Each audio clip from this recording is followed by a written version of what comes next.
Hi everyone, have I got a tutorial for you this week? Handmade Indian paper with a deckled edge is very popular at the moment. This paper has an earthly feel and amazing raw edges. Today I've teamed it up with metallic leaf and a gorgeous simple design. Nothing compares to the quality of genuine deckled edge papers. They are made by hand, one by one, using 100% recycled cotton rag. They are heavyweight, fibrous, and feel very luxurious.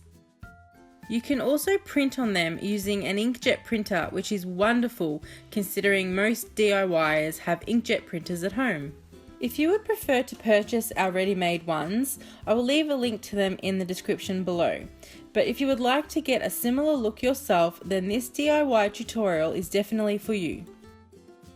Today I'm going to show you how to create a faux deckled edge invitation using cotton letterpress paper. The results really do look just like the real thing. So sit back and relax and let me show you how to create them and fool your guests into thinking you spent a fortune on wedding invitations. Firstly, I use Illustrator to design the invitation. You could use any program you like, but I use Illustrator because I'm comfortable with it and I know how to use it, and it's also a vector program, which means my images and my text will be very crisp. The materials you will need are a heavyweight cardstock, and today I have used Colourplan Ivory in 350 GSM or 130 pound, which has a very similar earthy feel to our pre-made deckled edge sheets, and I'll leave a link to those in the description. But alternatively, you could use any paper you wanted as long as when you tore it, it left a bit of a deckled edge.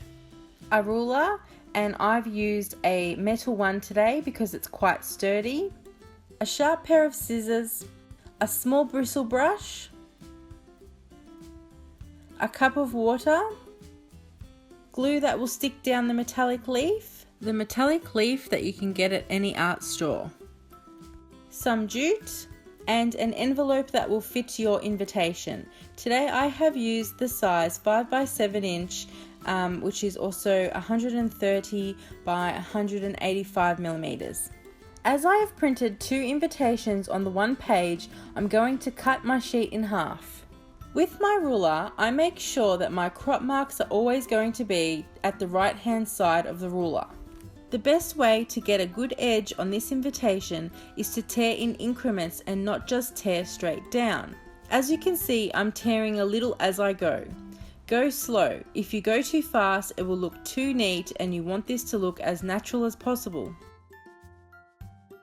I placed a piece of spare paper underneath to catch any mess and put some glue on the bottom where I want my metallic leaf to stick. You can pick up metallic leaf at an art store, and it usually comes with a special glue. Unfortunately for me though, I couldn't find it, so I had to substitute with my trusty Helmer glue for this tutorial. The next part is adhering the leaf. This leaf is so darn delicate. You're supposed to use a brush, but sometimes the brush doesn't pick it up as well as it should. So I just used my fingers. It's a bit tricky. You have one chance to stick it down, but the awesome thing about this look is no 2 invitations will look the same. You're going for a natural rustic look anyway, so you do not have to be precise with it. When I'm done fiddling around with the metallic leaf, I then just take the excess off and make sure everything's stuck down and it looks really, really good.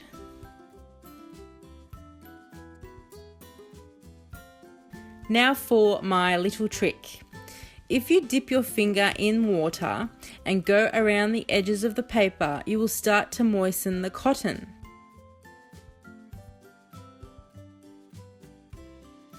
And then what you can do is go back to where you started and begin to curl down some of the bigger bits so that the edges aren't all facing the same direction. Lastly, I cut off a bit of jute for embellishment and tied a sweet little bow. And that's basically it. This invitation was so much fun to make, and I hope you like it just as much as I do. If you are going to give it a go, why don't you tag us in your photo on Instagram? Our handle is Eternal Stationery, spelt the same way as this channel, or in the watermark on the bottom right hand corner of this video. If you don't have a design program or don't want to design your own invitation and you like the look of ours, I'll leave a link in the description as to where you could purchase one of our printables. As always, thank you so much for watching, and I will see you again on the next video.